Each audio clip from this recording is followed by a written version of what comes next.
Yo desde muy jovencita he sido muy admiradora de lo que es la muerte mexicana y todo lo que es la ceremonia del Día de Muertos y las tradiciones, en general de todas las tradiciones y costumbres y de las cuestiones que son como auténticas, no solamente las mexicanas, pero muy particularmente las mexicanas. Y desde que era joven hice investigaciones serias de lo que se hacía en San Luis Potosí capital, que por cierto, muy curioso, porque nosotros nunca habíamos puesto altares. Los altares son de Mesoamérica, no de Aridoamérica. Sí. Pero a mí me da mucho gusto que ahora la gente haya adquirido una tradición que a nosotros nos viene directamente de la Huasteca, no del altiplano. Pero sí había, por ejemplo, las visitas a los panteones, el viejo y el nuevo panteón del Saucito, todo lo que era el ritual de comer arriba de las tumbas, de llevar la música, de los aguadores, de las floristas, de las plañideras. Y también en aquella época primero mi niñez, que mi papá también nos inculcó mucho la tradición, pues nos íbamos a comprar calaveritas y todo eso a la calle Hidalgo. Pero no creas que era un puesto o dos, era desde la Plaza de Armas hasta que se acababa la calle Hidalgo. Y bueno, uno y otro artesano se peleaban en el sentido de que no sabías cuál era más bella y cuál tenía más variedad. Desgraciadamente eso luego lo quitaron y ahora te encuentras algunos puestecitos en algunos mercados, no así como se hacía, y era todo el paseo de las familias potosinas que íbamos a eso y a comprar el pan de muerto. Y entonces se acostumbraba que nos dieran unos centavos que se llamaba el muerto. Y mi papá me decía, aquí tienes tu muerto a los 5 hermanos, y ese muerto era para ir a comprar calaveras y cosas relacionadas en Pasuchi, no para poner altar, sí, sino para comprar los muertos, nada de brujas, ni de monstruos, ni de máscaras de luchadores, ni nada de eso. Afortunadamente no había nada de eso. Y la verdad, desde muy chica eso era importante en mi casa.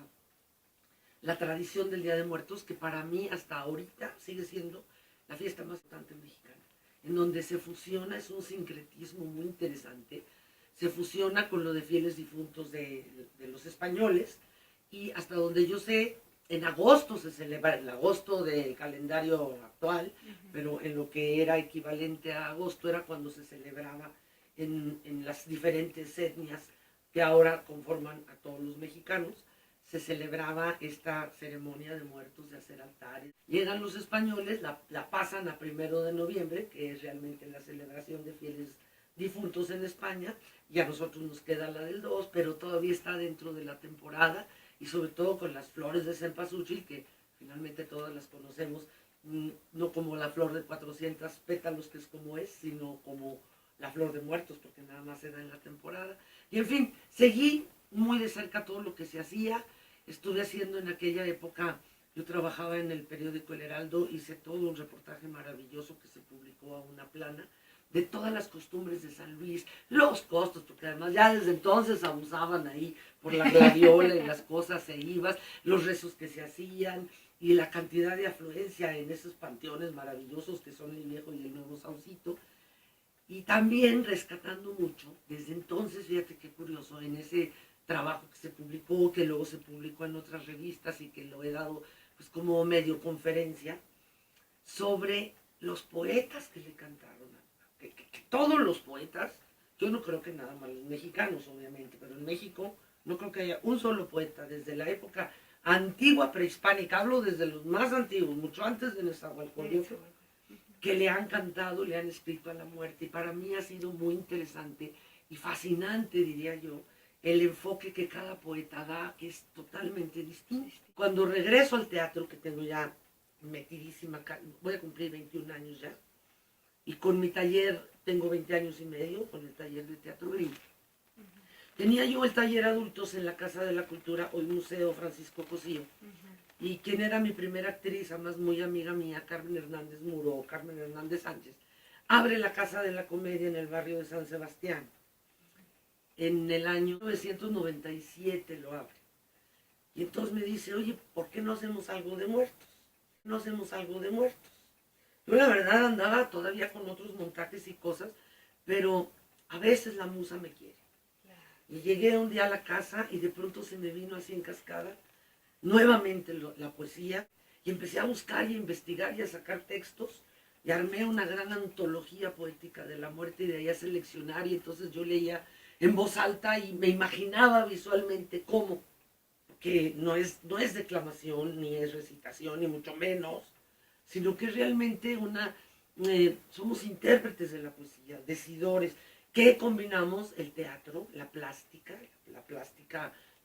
corporal y todo esto, además de que me fui imaginando algo con música y algo de baile, pero todo íntegro basado en poesía mexicana, desde la época prehispánica. Recuerdo que llegaba mi hija y, mamá, ¿qué estás haciendo? Porque ya sabes, haciendo los tonos, siguiendo, y bueno, algunas cosas nomás un fragmento, y aquello fue una pasión y una emoción porque estaba haciendo algo del que yo había sido amante siempre, que era esta tradición de la muerte, pero enfocada con la poesía que yo ya tocaba desde que era muy jovencita dentro de la muerte.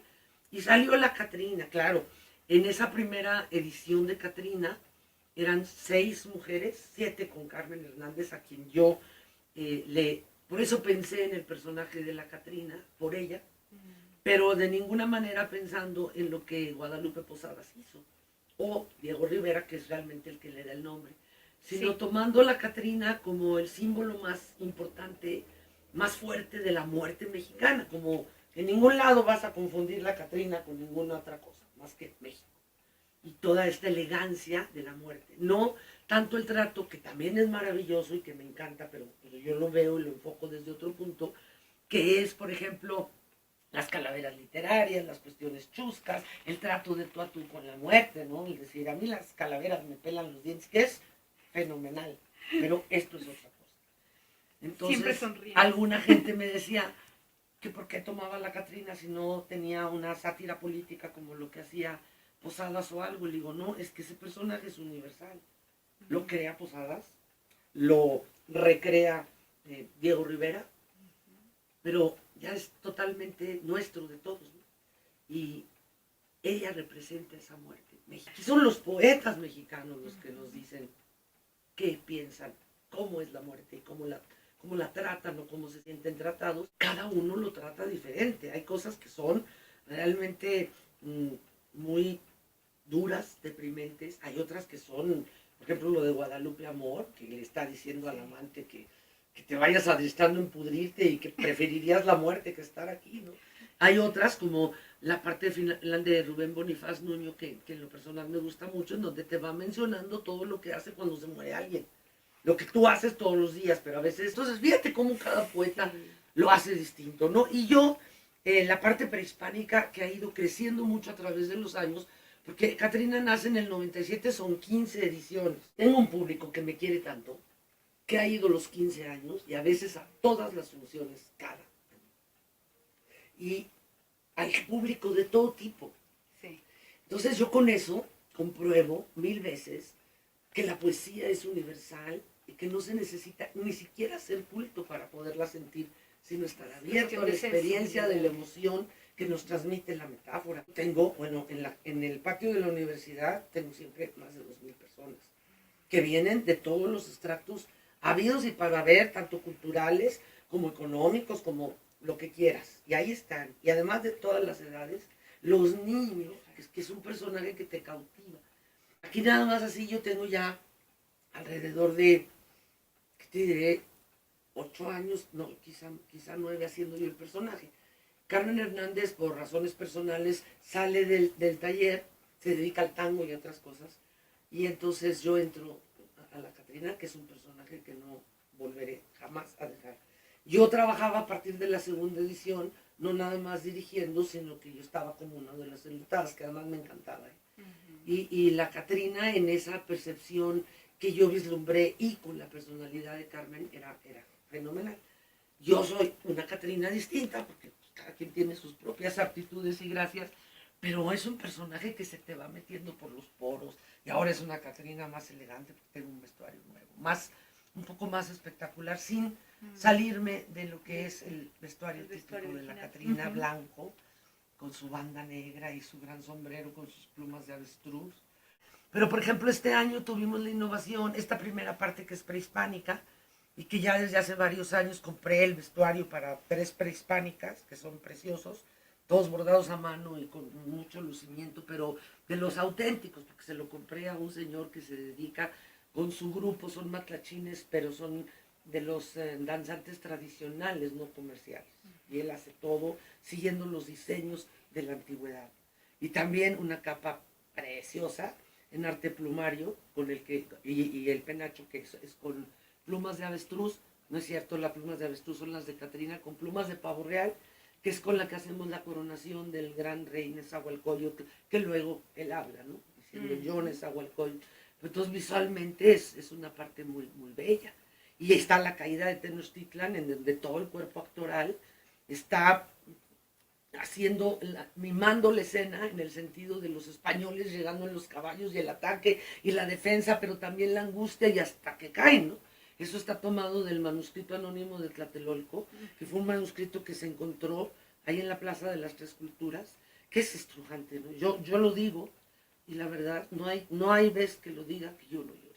De imaginarte esa destrucción de esa cultura tan increíble y que acabaron con todo. Por eso dice que las paredes estaban salpicados de César. El que lo escribió estaba haciendo una crónica totalmente literal de lo que pasó.